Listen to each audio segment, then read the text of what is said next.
విలువైన భవిష్యత్తు తరాలను ఉన్నతంగా తీర్చిదిద్దే గురుతర బాధ్యత ఉపాధ్యాయులందరిపైన ఉంది. ఆ బాధ్యతను అత్యంత సమర్థవంతంగా నిర్వహిస్తూ బాహ్య ప్రపంచంలో విద్యా వెలుగులు ప్రసరించేంతటి ఉత్తములుగా మిణుగురులైన విద్యార్థులను సూర్యబింబాలుగా తయారు చేస్తున్న గొప్ప వ్యక్తి గురువే. అటువంటి గురోత్తములెందరో మన దేశంలో ఉన్నారు. వారిలో అగ్రగణ్యులుగా పూజ్యనీయులుగా ఎదిగిన వ్యక్తి భారతరత్న డాక్టర్ సర్వేపల్లి రాధాకృష్ణన్. ఆయన ఉపాధ్యాయ వృత్తి నుంచి అంచెలంచెలుగా ఎదుగుతూ భారత రాష్ట్రపతి స్థాయికి ఎదిగారు. ఆయన దేశానికి అందించిన సేవలను మనసారా స్మరించుకుంటూ డాక్టర్ సర్వేపల్లి రాధాకృష్ణన్ జయంతిని ఉపాధ్యాయ దినోత్సవంగా మనం జరుపుకుంటున్నాం. ఉపాధ్యాయులందరినీ సముచితంగా గౌరవించుకుంటున్నాం. శుక్రవారం ఉపాధ్యాయ దినోత్సవం సందర్భంగా పలువురు ఉపాధ్యాయులు యాక్ట్ న్యూస్తో మాట్లాడుతూ గురువుకు సమాజంలో ఉన్న గౌరవం, బాధ్యతల్ని వివరించారు. నేను ఉపాధ్యాయ వృత్తిలోకి 1987లో వచ్చి ఉన్నాను. అంతకుముందు కూడా నేను ప్రైవేట్గా ఉపాధ్యాయ వృత్తిని చేపట్టి ఉన్నాను. ప్రస్తుతం ప్రధాన ఉపాధ్యాయుడిగా 12 సంవత్సరాల అనుభవంతో పనిచేస్తూ ఎంతోమంది విద్యార్థులను మేము తీర్చిదిద్దడం జరిగింది. పిల్లల ఉపాధ్యాయుల పట్ల ఉండే గౌరవం చాలా అభినందనీయం. పేరెంట్స్ కంటే కూడా టీచర్స్ని ఎక్కువగా గౌరవిస్తారు. టీచర్ చెప్పిందే వాళ్ళు వేదవాగ్గా భావించే తరం. పాత తరానికి కొత్త తరానికి కొన్ని మార్పులు అయితే రావడం జరిగింది. పాత తరంలో పుస్తకాలు టీచర్ చెప్పిందే వేదంగా ఉండేది. ఈ రోజున ఇంటర్నెట్ ఉపయోగించుకునే పిల్లలు కూడా చాలా నాలెడ్జ్ని గెయిన్ చేస్తున్నారు. టీచింగ్ అనేది ఎప్పటికీ వాల్యుబుల్ సబ్జెక్టే. తరాలను తయారు చేసే ఒక వృత్తి టీచర్ వృత్తి. మా చిన్ననాటి రోజుల్లో టీచర్స్ డే వస్తే టీచర్కి ఏం తీసుకెళ్దాము, ఊళ్ళో ఏం దొరుకుతాయి అని ముందు 4-5 రోజుల నుంచే దీనికి ప్రిపరేటర్గా ఉండేవాళ్ళం. అది ప్రస్తుత రోజుల్లో ఉన్న విద్యా విధానాలు కావచ్చు, లేకపోతే కార్పొరేట్ విద్య కావచ్చు, పిల్లల్లో కొంచెం నైతికత లోపించిందనే మనం చెప్పాలి.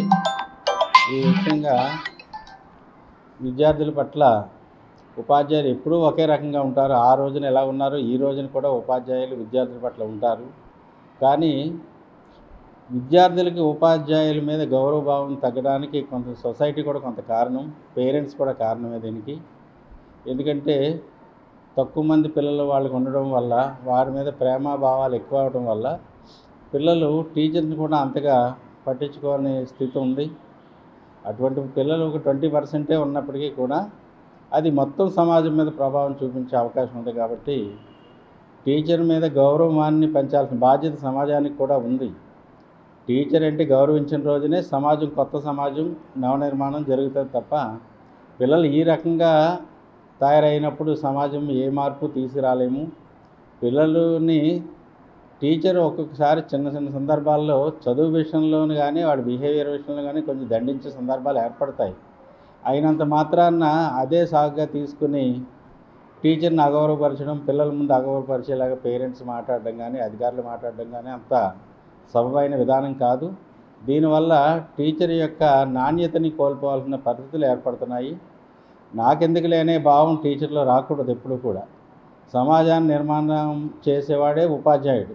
అటువంటి ఉపాధ్యాయుడికి సపోర్ట్ లేకపోతే సమాజం, కొత్త సమాజం ఎలాంటి నిర్మాణం అవుతుంది? కాబట్టి ప్రస్తుతం ఉన్న సమాజ పరిస్థితుల దృష్ట్యా టీచర్ యొక్క బాధ్యత, గురుతర బాధ్యత ఇంకా ఎక్కువగా ఉంది.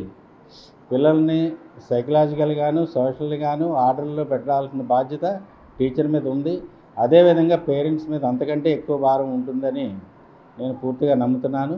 అలాగే ఈ టీచర్స్ డే రోజున ప్రతి టీచర్కి, డెడికేషన్లో ఉన్న ప్రతి టీచర్కి నేను పేరు పేరున ధన్యవాదాలు తెలియజేస్తూ టీచర్స్ డే శుభాకాంక్షలు తెలియజేస్తున్నాను.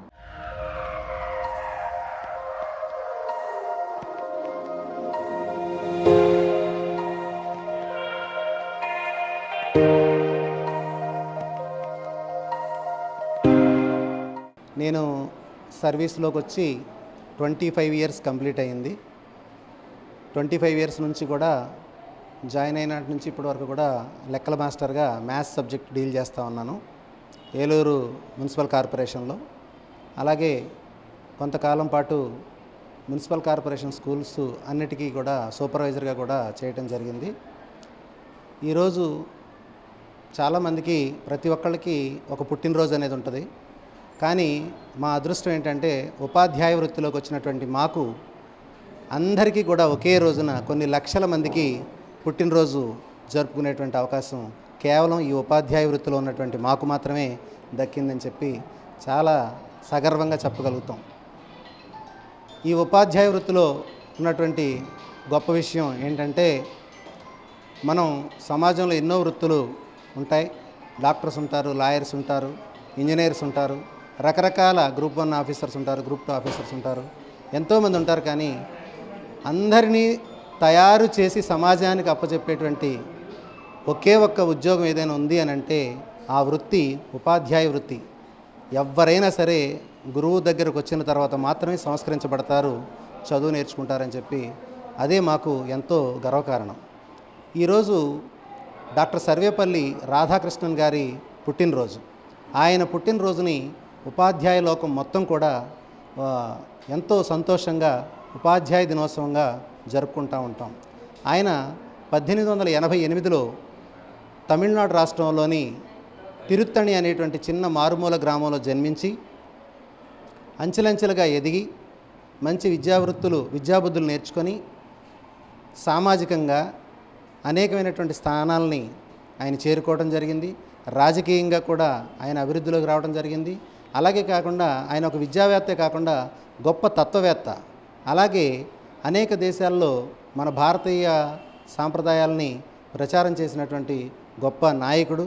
ఒక ఉపాధ్యాయుడిగా తన జీవితాన్ని ప్రారంభించి ఉపరాష్ట్రపతిగా, రాష్ట్రపతిగా ఆయన దేశంలోనే అత్యున్నతమైనటువంటి శిఖరాలని అధిరోహించారు. ఎందరో విద్యార్థుల్ని ఆయన తీర్చిదిద్దారు. ఆయన మీద ఉన్నటువంటి గురుభక్తి గురించి చాలా సందర్భాల్లో చాలామంది చెప్తూ ఉంటారు. ఆయన రైల్వే స్టేషన్కి వెళ్ళడానికి కూడా విద్యార్థులు జట్కా బండి మీద ఎక్కించుకొని వాళ్ళంతటి వాళ్ళు స్వయంగా తీసుకెళ్ళి ఆయన్ని ట్రైన్ ఎక్కించడం జరిగిందని చాలా సందర్భాల్లో చెప్తూ ఉంటారు. అందుకే అంటారు గురు బ్రహ్మ, గురు విష్ణు, గురుర్దేవో మహేశ్వర అని. మనకు మన భారతీయ సమాజంలో పుణ్యక్షేత్రాలకి, అలాగే తీర్థాలకి, గుడి గోపురాలకి ఎంతో ప్రాముఖ్యత ఇస్తాం. అంతకు మించినటువంటి ప్రాధాన్యత విద్యాలయాలకు ఇవ్వాలి అనడంలో ఏమాత్రం అతిశయోక్తి లేదు. ఎందుకనంటే తల్లి ఒడి మొదటి బడి. తల్లి చాలా విషయాలలో ఆది గురువుగా తన బిడ్డకి నేర్పుతూ ఉంది.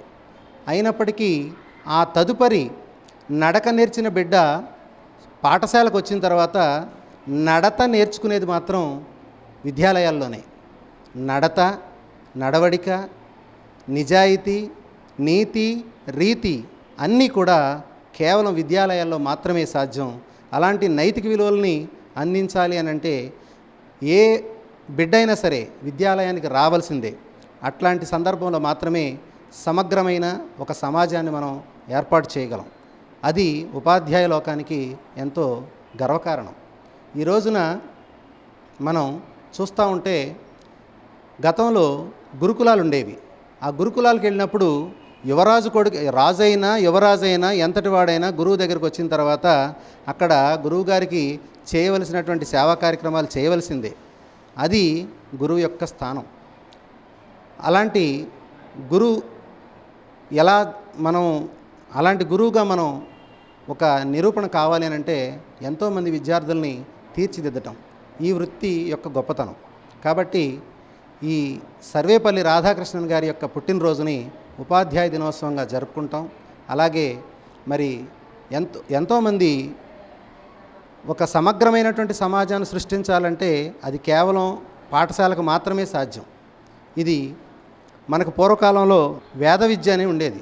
ఆ వేదాల్లో అనేకమైనటువంటి నైతిక విలువలు బోధించబడేవి.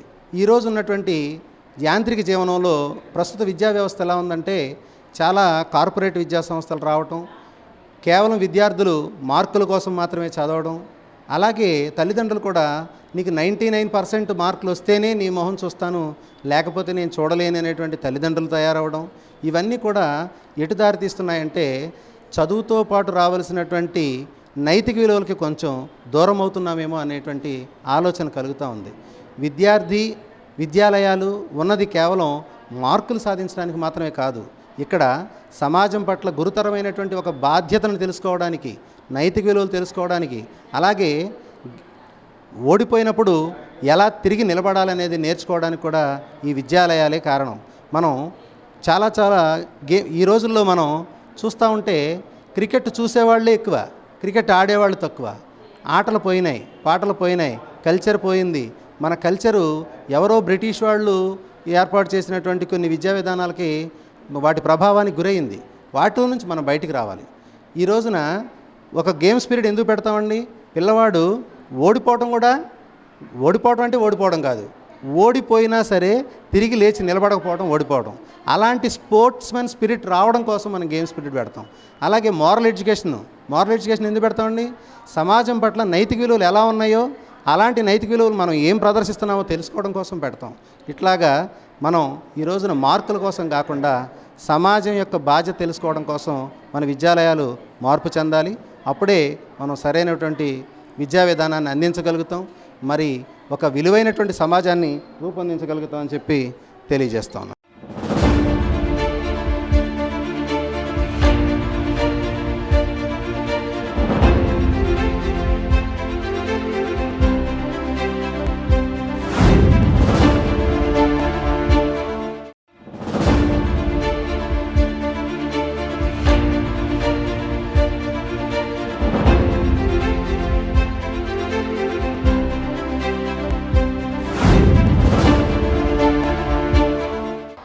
గురు పూజోత్సవం గురించి మీరు ప్రపంచానికి ఇంత చెప్తున్న ఈ యాక్టివ్ వాళ్ళకి ముందు కృతజ్ఞతాభివందనాలు చెప్తున్నాము.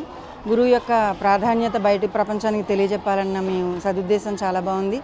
గురువు అంటేనే అజ్ఞానం నుంచి జ్ఞానంలోకి తీసుకొచ్చేవాడు అని అర్థం. అలాంటి గురువుని గురించి టీచర్స్ మీద పిల్లలకి చాలా సదభిప్రాయం కలిగించాలన్నది అసలు చాలా పరమోత్కృష్టమైనటువంటి విధానం. గురువు లేకుండా ఎవరూ ఏమీ సాధించలేరు. ఈ భగవంతుడైన శ్రీకృష్ణుడు కూడా సాందీపుడు అనే మహర్షి దగ్గర విద్యాభ్యాసం చేశాడు. రాముడు కూడా అలాగే చేశాడు. పెద్ద పెద్ద మహానుభావులు, దేవుళ్ళు కూడా ఈ కాలంలో మనం చూస్తే అబ్దుల్ కలాం గారు తన ఆత్మకథలో రాసుకున్నది కానీ గురువు యొక్క ప్రాధాన్యాన్ని ఎంత గొప్పగా వివరించి చెప్పారో. ఇవాళ నేటి తరంలో ఒక్క గురు పూజోత్సవం నాడు కాకుండా గురువులందరినీ పూజించండి అనే మాట చాలా హర్షణీయమైన విషయం. దాన్ని నేర్పించడం కోసం, పిల్లల్లోకి ఈ విషయాన్ని తెప్పించడం కోసం ఈ సర్వేపల్లి రాధాకృష్ణన్ గారు తనకి చేసే సన్మానాన్ని గురువులందరికీ చేయమని చెప్పడం, గురువు యొక్క ప్రాధాన్యతను తెలియజెప్పడం, భారతదేశంలో గురువు గురించి చెప్పాలి అన్నది అసలు మొట్టమొదట అభిలషించదగిన విషయం అన్నమాట, అభినందించాల్సిన విషయం.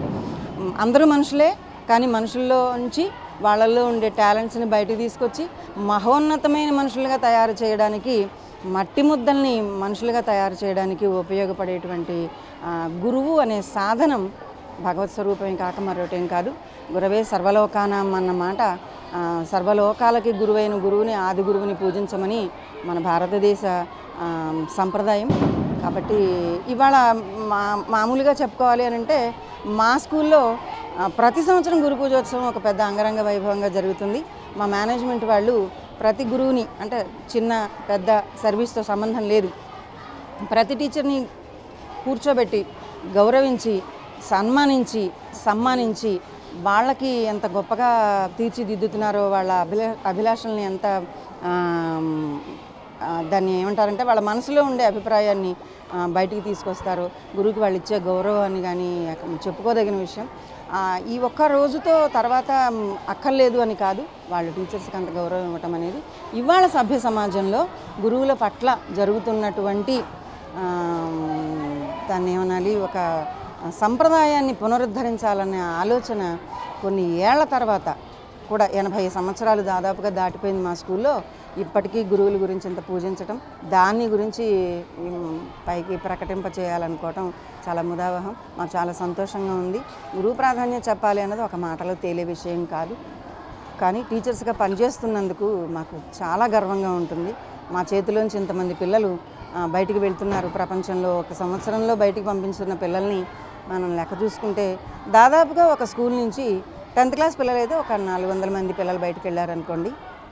అవుట్ గోయింగ్ స్టూడెంట్స్ వాళ్ళని ప్రపంచంలోకి మేము తయారు చేసి తీర్చిదిద్ది ప్రపంచంలోకి వదులుతున్న దాన్ని ఏమనాలంటే అస్త్రాలు, శస్త్రాలు, ప్రపంచాన్ని రక్షించగల అస్త్రాలు, శస్త్రాలని మేము తయారు చేసి పంపిస్తున్నాం. అలాంటి కార్ఖానయే బడి పాఠశాల. ఆ కార్ఖానాలో పనిచేసే నిరంతర విద్యార్థులైనటువంటి కార్మికులు టీచర్లు. ఇలాంటి టీచర్స్ని మీరు గౌరవించడం అనేది, మేము మా టీచర్స్ని గౌరవించుకోవాలి. వేదవ్యాసుడు గురువు, ఆది గురువు.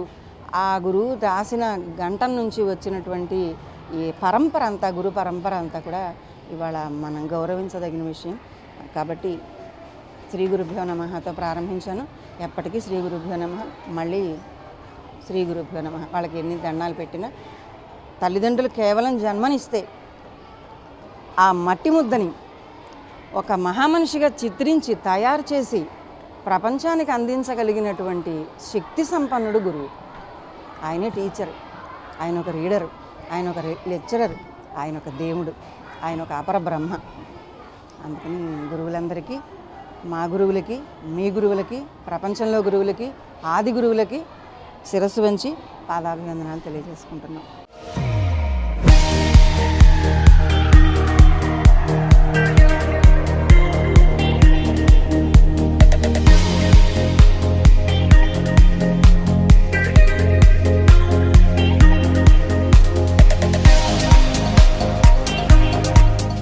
నేను ఈరోజు ముందుగా ఇక్కడికి విచ్చేసినటువంటి ఉపాధ్యాయేతర సిబ్బంది అందరికీ మరియు ఈ టీవీ చూస్తున్నటువంటి ప్రేక్షకులందరికీ టీచర్స్ డే శుభాకాంక్షలు. ఈ టీచర్స్ డేకి ఎందుకు చేసుకుంటామంటే, ఇది సర్వేపల్లి రాధాకృష్ణన్ గారి పుట్టినరోజు. ఈయన 1888 సెప్టెంబర్ 5వ తారీఖున వీరాస్వామి సీతమ్మ అనేటటువంటి వారి కుటుంబంలో, సాధారణ కుటుంబంలో జన్మించాడు. ఈయన ఉపాధ్యాయుడిగా అంచెలంచెలుగా ఎదిగి ఉన్నతి స్థానమైనటువంటి, భారతదేశంలో ఉన్నతి పదమైనటువంటి రాష్ట్రపతిగా పదోన్నతిని పొందాడు. 1952 నుంచి 57 వరకు ఉపరాష్ట్రపతిగాను, తరువాత రాష్ట్రపతిగాను దేశంలో ఉన్నతమైనటువంటి ఉన్నత గౌరవాన్ని కూడా పొందారు. భారతరత్న బిరుదును కూడా పొందారు. ఈయన అంచెలంచెలుగా ఎన్నో సేవా కార్యక్రమాలు చేస్తూ విద్యావేత్తగా, తత్వవేత్తగా ఎంతో అత్యున్నతమైనటువంటి గౌరవాన్ని పొందారు. దేశ విదేశాల్లో రాయబారిగా పనిచేశాడు. అంతేకాకుండా భారతదేశంలో రాష్ట్రపతిగా ఉంటూ ఎన్నో సంస్కరణలు తీసుకొచ్చాడు విద్యారంగంలో. ఈయన యొక్క పుట్టినరోజుని ఘనంగా జరుపుకుందామని అడిగితే ఆయన ఏమన్నారంటే, నా పుట్టినరోజుని ఉపాధ్యాయ దినోత్సవంగా జరుపుకోండి, అదే నాకు గౌరవం అని చెప్పడంతో ఆ రోజు నుంచి ప్రతి సంవత్సరం సెప్టెంబర్ 5వ తారీఖున అందరూ కలిసి ఉపాధ్యాయ దినోత్సవాన్ని జరుపుకుంటారు. ప్రపంచమంతా అక్టోబర్ 5వ తారీఖున రాధాకృష్ణన్ గారి పుట్టినరోజు రోజున మనం జరుపుకుంటూ ఉంటాము.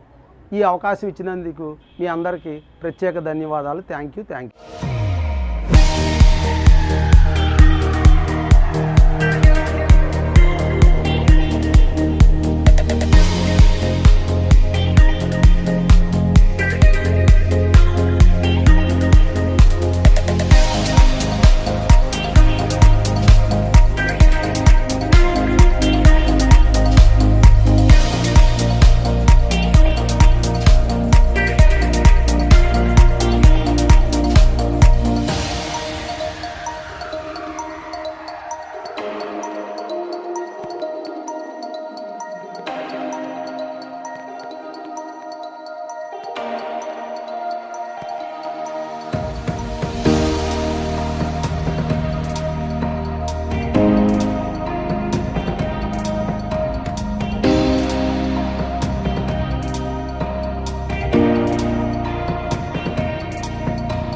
మనం ముఖ్యంగా ఈ దినోత్సవాన్ని డాక్టర్ సర్వేపల్లి రాధాకృష్ణన్ గారి యొక్క జయంతి. మరి ఆయన మన భారతదేశానికి రాష్ట్రపతిగా పనిచేసి ఉన్నారు. అలాగే మరి ఉపరాష్ట్రపతిగా, అలాగే భారతరత్న పురస్కారాన్ని కూడా మరి పొంది ఉన్నారు. మరి ఎంతో మరి ఉన్నత స్థానానికి ఒక ఉపాధ్యాయ వృత్తి నుండి మరి భారత అత్యున్నత పదవి అయినటువంటి మరి రాష్ట్రపతి పదవికి కూడా మరి వన్నె తెచ్చే విధంగా మరి ఒక ఉపాధ్యాయుడు మరి ఆ స్థానానికి వెళ్ళిన సందర్భంగా మరి ఆయన బర్త్డేను పురస్కరించుకుని మరి దేశవ్యాప్తంగా మరి ఉపాధ్యాయ దినోత్సవాన్ని జరుపుకుంటాము. అలాగే ఈ సందర్భంగా మా పాఠశాలలో కూడా ఈ ఉత్సవాలను మనం ఉపాధ్యాయ దినోత్సవం సందర్భంగా ఉత్సవాలను ఘనంగా నిర్వహించుకుంటున్నాము. మేము చదువుకునే రోజుల్లో మరి కనుక ఒకసారి మనం నేను గుర్తు చేసుకున్నట్లయితే ఆ రోజుల్లో మరి ఉపాధ్యాయులంటే చాలా భయభక్తులతో ఉండేవాళ్ళము. మరి టీచర్స్ కనబడితేనే మరి వాళ్ళకి ఎదురుపడటానికే మేము భయపడే రోజులు అవి. మరి కాలంతో పాటు అనేక మార్పులు వచ్చినాయి. మరి ఈరోజు ఉపాధ్యాయులు అంటే ఖచ్చితంగా విద్యార్థులకి గౌరవం ఉంది, అందులో నేనే ఎటువంటి ఇది లేదు దాంట్లో. కానీ అయినప్పటికీ చిన్న చిన్న మార్పులు కాలంతో పాటుగా అవి వచ్చాయని చెప్పేసి భావిస్తున్నాను. ఏదేమైనా మేము విద్యార్థులకు ప్రత్యేకించి మరి ఉపాధ్యాయుల పట్ల వాళ్ళు ఎలా ఉండాలి అనేది మేము తరచుగా వాళ్ళకి చెబుతూ ఉంటాము. ప్రత్యేకించి పాఠశాలల్లో మేము ఈ దినోత్సవాన్ని జరుపుకోవడానికి కూడా విద్యార్థులకు ఆ విలువలు నేర్పడమే మా యొక్క ప్రధాన ఉద్దేశం. ఏదో మమ్మల్ని సత్కరించాలి ఇంకొకటి అనేది మాకు అసలు ఎటువంటి ఉద్దేశం మా టీచర్స్ ఎవ్వరికీ ఉండదండి. ప్రత్యేకించి విద్యార్థులకి మరి ఉపాధ్యాయుల పట్ల వాళ్ళు ఎలా ఉండాలి, ఎప్పుడు వారికి ఎలా ఉంటే వారికి విద్యలో మరింత ముందుకు వెళ్తారు అనే ఉద్దేశంతోనే వారికి మరి ఈ విలువలు నేర్పాలి అనే ఉద్దేశంతోనే మేము పాఠశాలలో ఇలాంటి ఉత్సవాలని ఇలా ఉపాధ్యాయ దినోత్సవమే కానివ్వండి, అలాగే మేము బాల దినోత్సవమే కానీ ఇలాంటివన్నీ కూడా జరుపుతూ ఉంటాము. మరి ముఖ్యంగా మరి నా దగ్గర చదివిన విద్యార్థులు కనుక నాకు ఎవరైనా మరి నాకు 25 ఇయర్స్ ఉపాధ్యాయురాలుగా నాకు ఎక్స్పీరియన్స్ ఉంది. మరి నా దగ్గర చదివిన విద్యార్థులు ఎంతోమంది అనేక ఉన్నత స్థాయికి, ఉన్నత స్థానాలకి, మరి కమిషనర్ స్థాయికి కూడా వెళ్ళిన విద్యార్థులు ఉన్నారు. అలాగే లెక్చరర్స్గా, టీచర్స్గా మరి ఎంతో అభివృద్ధి పదంలో మరి నడిచే విద్యార్థులు ఉన్నారు. వాళ్ళందరూ కూడా తరచుగా మాకు ఎదురుపడుతూ ఉంటారు. అలాగే వారు మరి మా ఉపాధ్యాయులను కూడా తరచుగా వాళ్ళు గెట్టకుదరలాగా ఏర్పాటు చేసుకుని మరి మమ్మల్ని అందరినీ కూడా సత్కరిస్తూ ఉంటారు. అలా విద్యార్థులు మా దగ్గర చదివిన విద్యార్థులు మరి ఉన్నత స్థాయికి ఎదిగితే అదే మాకు ఎంతో మాకు ఇచ్చిన అవార్డుగా మేము భావిస్తాము. మాకు ప్రత్యేకించి ఎలాంటి మరి సత్కారాలు అవసరం ఉండదు. అలాంటి విద్యార్థులని మేము కనుక మాకు ఎదురుపడి వారు మాకు తెలియజేస్తే అదే మాకు ఎంతో ఆనందాన్ని కలగజేస్తూ ఉంటుంది. మరి మా దగ్గర చదువుకునే విద్యార్థులు నా దగ్గరే అని కాదు, మా ఉపాధ్యాయులు అందరి దగ్గర మరి చదువుకున్న మరి ప్రభుత్వ పాఠశాలల్లో చదువుకున్న మరి విద్యార్థులందరూ కూడా మరి మంచి భవిష్యత్తులో ఉండి చక్కగా మంచి ప్రగతిని సాధించాలని చెప్పేసి కూడా నేను ఈ సందర్భంగా కోరుకుంటున్నాను.